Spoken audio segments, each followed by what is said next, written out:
പള്ളിയുടെ തുടക്കം മുതൽ നമുക്കറിയാം 50 ലക്ഷത്തോളം കാശ് ചിലവാക്കി നമ്മൾ സ്ഥലം മേടിച്ചു.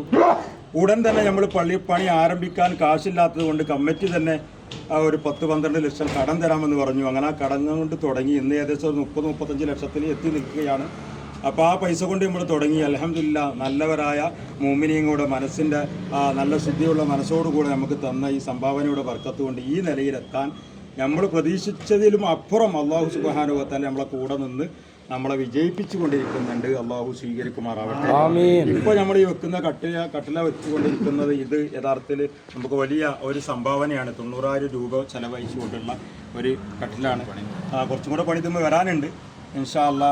അപ്പോൾ അത് ഒരു വ്യക്തിയുടെ സംഭാവനയാണ്. അള്ളാഹു തആല കബൂൽ ചെയ്യുമാറാവട്ടെ. ഇത് അവർ നിയ്യത്ത് ചെയ്തിട്ടുള്ള ഏറ്റവും പ്രധാനപ്പെട്ട നമ്മൾ കേൾക്കാത്തൊരു നിയ്യത്താണ്.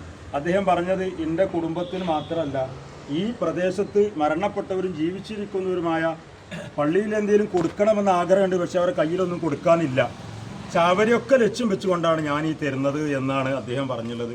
അദ്ദേഹത്തിൻ്റെ കുടുംബത്തിന് മാത്രമല്ല ഈ പാവപ്പെട്ട ജനങ്ങളുടെ മനസ്സും കണ്ടറിഞ്ഞുകൊണ്ട് അവരെയും ഇതിൽ പങ്കാളികളാക്കിക്കൊണ്ടാണ് അദ്ദേഹം ഈ സംഭാവന ചെയ്തിട്ടുള്ളത്. അദ്ദേഹത്തിന്റെ ആ ഉദ്ദേശം അല്ലാഹു തആല പൂർണ്ണമാക്കി കൊടുക്കും, സന്തോഷത്തിലാക്കി കൊടുക്കുമാറാവട്ടെ. പറഞ്ഞ സാധുക്കളായ ആളുകൾ ഒരു നേരത്തെ ഭക്ഷണത്തിന് പോലും കഴിവില്ലാതെ ഈ നാട്ടിൽ നിന്ന് മരണപ്പെട്ടുപോയ പലരുണ്ട്. ഇന്നാണല്ലോ കുറച്ച് 10-25 കൊല്ലങ്ങൾക്ക് ശേഷമാണ് നമുക്ക് ഇത്രയും ഒരു പുരോഗതി ഉണ്ടായിട്ടുള്ളത്. അപ്പോൾ അതുകൊണ്ട് തന്നെ അത്തരം ആ കാര്യങ്ങളിലൊക്കെ അന്ന് മരണപ്പെട്ടവരും ഇന്ന് ഒരു 100 രൂപ കൊണ്ടു തന്ന ആളുകളടക്കം ഇതിലേക്കുണ്ട്. സന്തോഷത്തോടെ ഞങ്ങൾ സ്വീകരിക്കുകയാണ്. കാരണം അദ്ദേഹത്തിൻ്റെ മനസ്സിൻ്റെ സന്തോഷം അതാണ്. അപ്പോൾ അതുകൊണ്ട് തന്നെ ആ എല്ലാവരുടെയും പൊരുത്തത്തോടെ സന്തോഷത്തോടു കൂടിയാണ് നമ്മൾ ഈ കാര്യങ്ങൾ ചെയ്തുകൊണ്ടിരിക്കുന്നത്. അപ്പോൾ എല്ലാവരുടെയും പ്രാർത്ഥനയും പിന്നെ നമ്മുടെ കാര്യങ്ങളിലേക്ക് എല്ലാവരുടെയും സഹായവും പ്രാർത്ഥനയും എല്ലാവരും ഉണ്ട്. പിന്നെ നമ്മുടെ ഈ വിഷയത്തിൽ ഇത്രയും നടന്ന വിഷയത്തിൽ നമ്മൾ ഒരാളോട് ഒരു കാശ് നിർബന്ധമായി പറഞ്ഞില്ല. കാര്യങ്ങൾ ഇങ്ങനെ ഉണ്ടെന്ന് പറയും, താല്പര്യമുള്ളവർ സഹായിക്കാം. ഇപ്പോൾ ഇവിടെ വന്നതിന് ശേഷം ഒരു 10,000 രൂപ, അതേപോലെ തന്നെ മറ്റൊരാൾ വേറൊരു 10,000 രൂപ, അങ്ങനെ തുടങ്ങി ഒരു 50 ചാക്ക് സിമൻറ്റ്, അതേപോലെ ഇന്നത്തെ പണിക്കൂലി ഒരാൾ വക, ഇങ്ങനെ തുടങ്ങി എല്ലാം നമുക്ക് തന്നിട്ടുണ്ട്. 10,000 രൂപ നമ്മളേക്ക് തന്ന ആൾ പ്രത്യേകമായി പിന്നെ നമ്മളെ എന്താ മുഹമ്മദ് കരിയങ്കൽ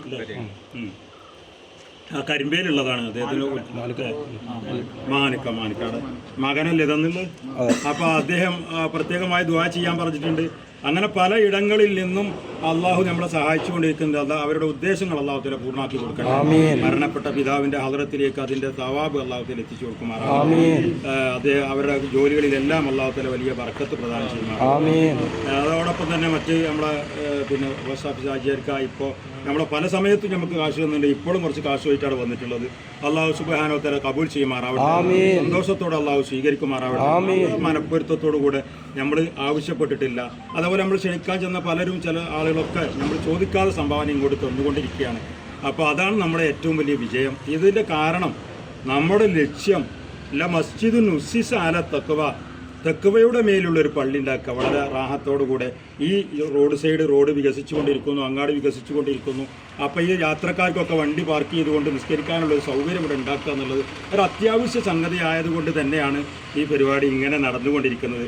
അപ്പോൾ അവർക്ക് റാഹത്തായി നിസ്കരിക്കാനും ഒതു ചെയ്യാനും ഒക്കെ ഉള്ളൊരു സൗകര്യം നമ്മളെ വീടുകളും മറ്റുമൊക്കെ വളരെ ഭംഗിയായി നിൽക്കുമ്പോൾ നമ്മുടെ പള്ളി മാത്രം സൃഷ്ടിച്ച് നിൽക്കാൻ പാടില്ല, അത് മനോഹരമായി നിൽക്കണം.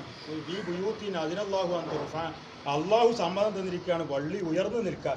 അതുകൊണ്ടാണ് പഴയ കാലങ്ങളിൽ നമ്മളെ പള്ളികളിലൊന്നും വീടുകളൊന്നും പള്ളിയുടെ മേലെ ഉയരാൻ ആളുകളെ അയക്കൂലായിരുന്നു. നിങ്ങൾ കൊല്ലങ്ങൾക്ക് മുന്നേ പൊന്നാനി ഇപ്പോഴത്തെ പള്ളി പഴയ പള്ളി ചിന്തിച്ചു നോക്കി. അന്നത്തെ ആ പള്ളി അത്ര കാലം മുന്നേ എത്ര വലിയ പള്ളി ഉണ്ടാക്കിയത്. അന്ന് ഓല ഷെഡുകളാണ് അവിടെ ഉള്ളത്, പലർക്കും ഓല ഷെഡും ഇല്ല. ആ സമയത്താണ് അത്രയും വലിയ പള്ളി ഉണ്ടാക്കിയത്. എന്തിനാ പിന്നെ വീടുകളേക്കാൾ പള്ളിയൊക്കെ ഉയർന്നു നിൽക്കണമെന്ന് പഴയകാലത്തെ ആരോഗ്യങ്ങളും നല്ല മനുഷ്യരും ചിന്തിച്ചതായിരുന്നു. അപ്പോൾ മനോഹരമായ രീതിയിൽ ഒരു പള്ളി ഉണ്ടാവണം.